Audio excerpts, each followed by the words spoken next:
Alright, so, like I said, this video is probably coming out way later than expected, but, I got back to my room relatively late.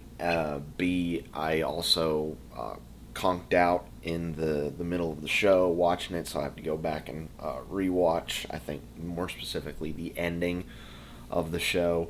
And C, by the time I had done that, it was like almost 3 in the morning here, so that's why this video is coming out the day after it happens. I probably won't typically have this happen with any of the other shows that happen this year. It'll typically be like almost immediately after, but since I was on travel, that's just the best that I had to do.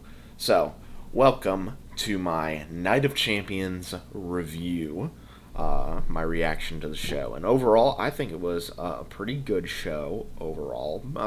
Predictable in some aspects, and actually shocking in others, even though I did say in my predictions some of the things that might happen on the show. But let's just get into it. We have, first off, the finals for the King of the Ring tournament, Randy Orton versus Cody Rhodes.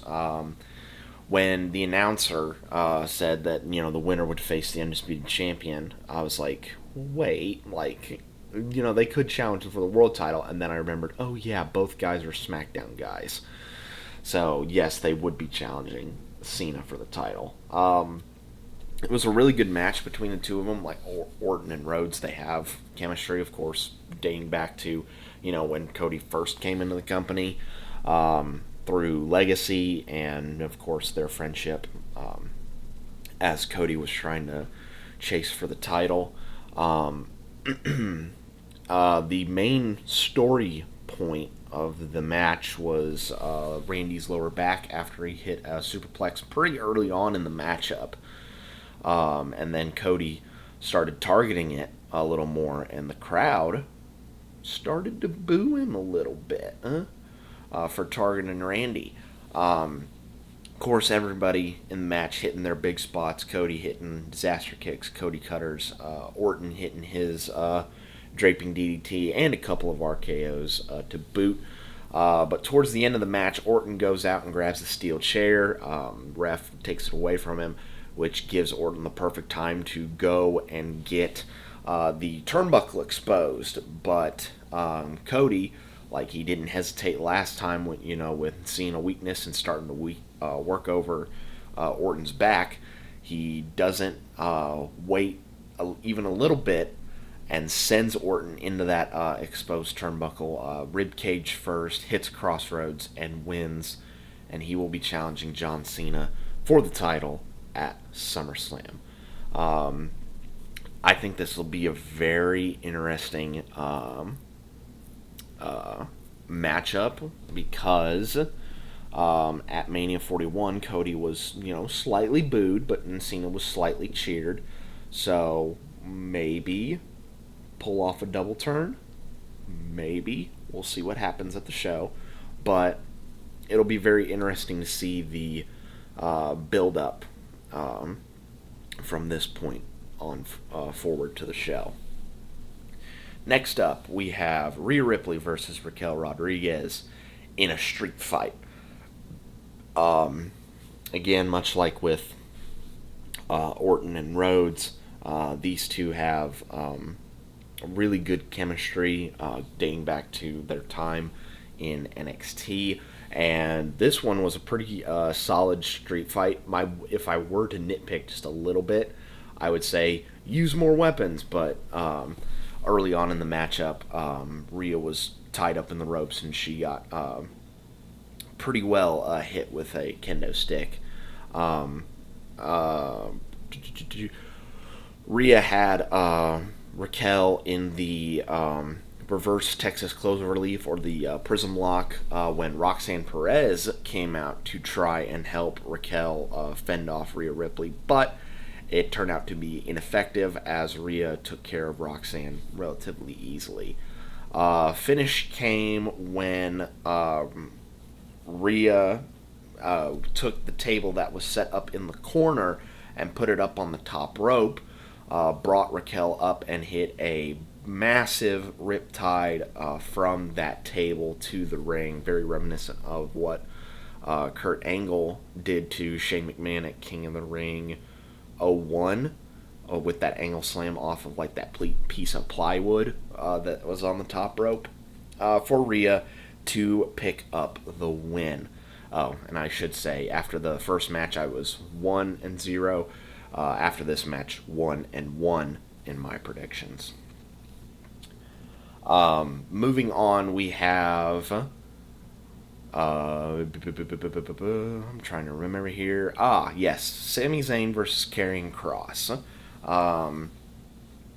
I think Kross is the type of guy where it's like, his talking is a lot more flashy than his moveset, because his moveset is very, devastating, like a lot of suplexes, his Doomsday Saito, and his cross jacket, which is just, the sleeper hold. His moveset isn't really that flashy, but in my opinion, it is very devastating because, he hits all that he hits all those suplexes, and it looks like it hurts a lot. And of course, Sammy is, our favorite lovable underdog who, tries to eke out a win and is like one of the best at selling, period. And these two had a really good, solid match between the two of them. Kross had, I think, maybe the majority of offense, with like Sammy hitting like hope spots. He hit a blue thunder bomb for a near fall. Finish came when Kross had Sammy in the corner and said, "Admit that you're a liar," slapping him in the face, running back and hitting clotheslines in the corner. But on the third time that Kross tried to do that, Sammy exploded out of the corner, hit a haluva kick, and got the win. 2-1 in my predictions.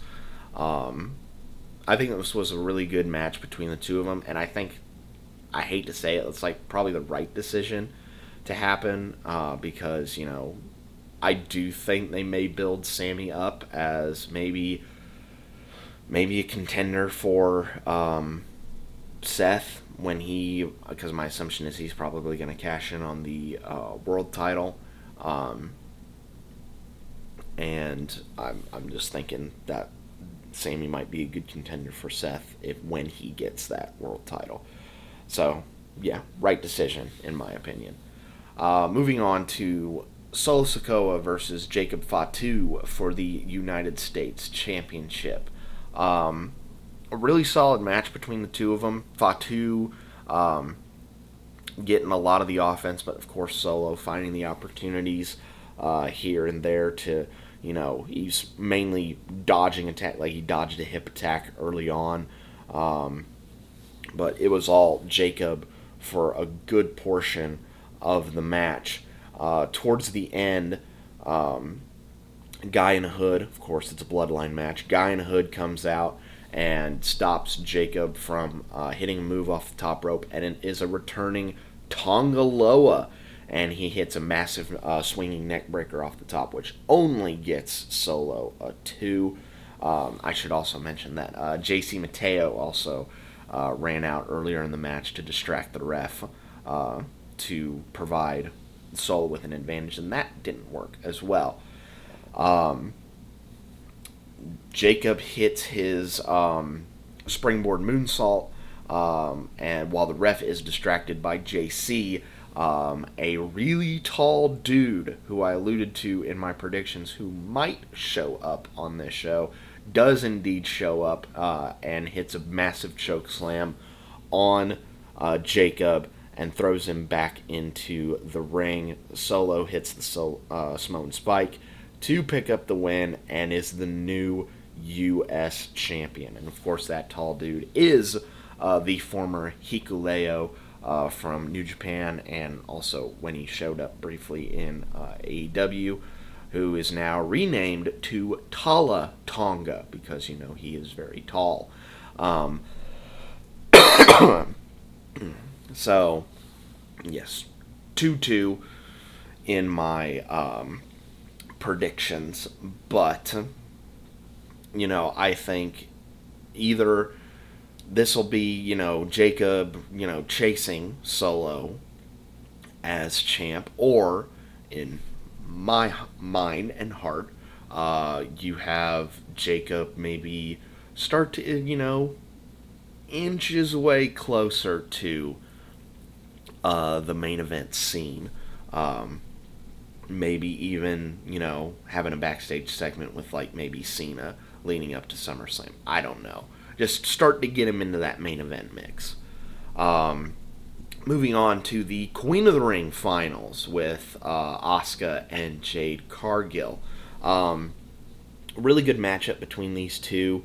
The one nitpick that I will say is Asuka was working over Jade's knee, and then she did a kip up and didn't sell the knee, but whatever. This match finish was very, very much predictable.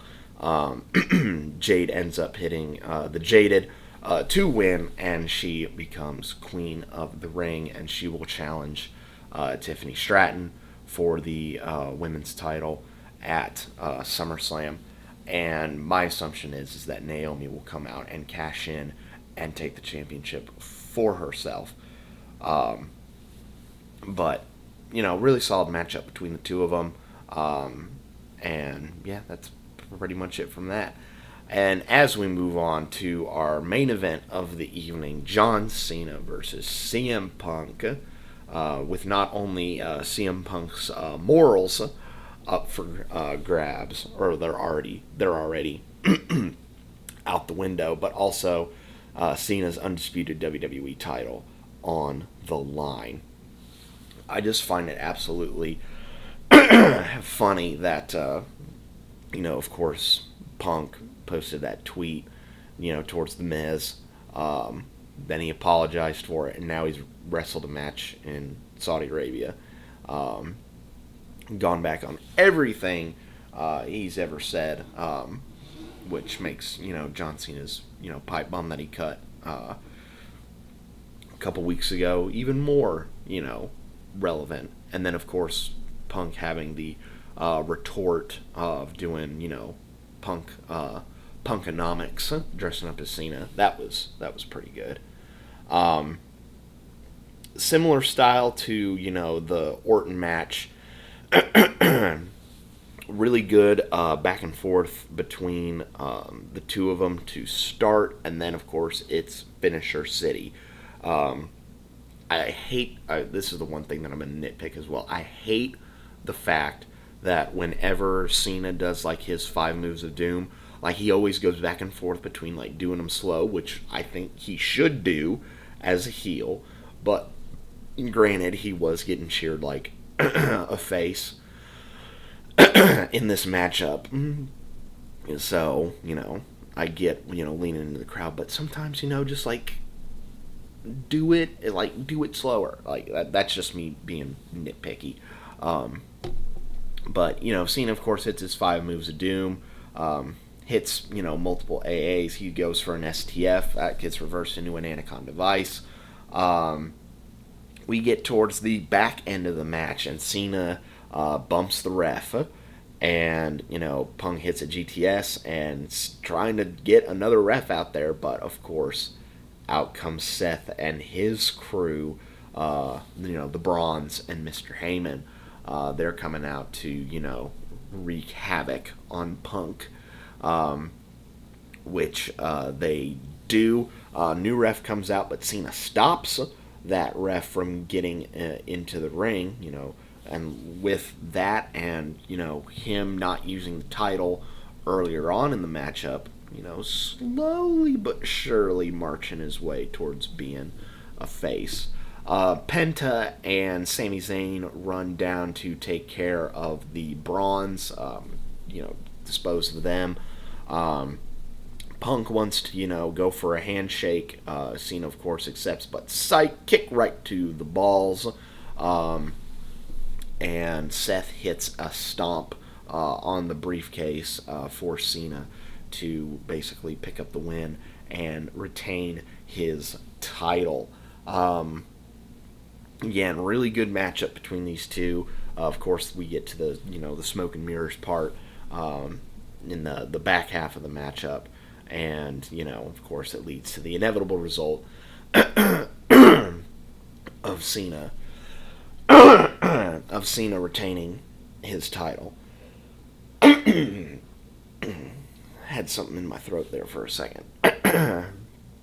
But it sets up Cody and Cena 2 for SummerSlam, which I think will be a very, very interesting match for SummerSlam. Probably on night 2, I would assume. But yeah, that is my review of Night of Champions. It was a pretty solid show overall, if I do say so myself. I'm very much looking forward to SummerSlam because we now have some, matches to start to build for the show in Cody and Cena, and now Jade and Tiffany.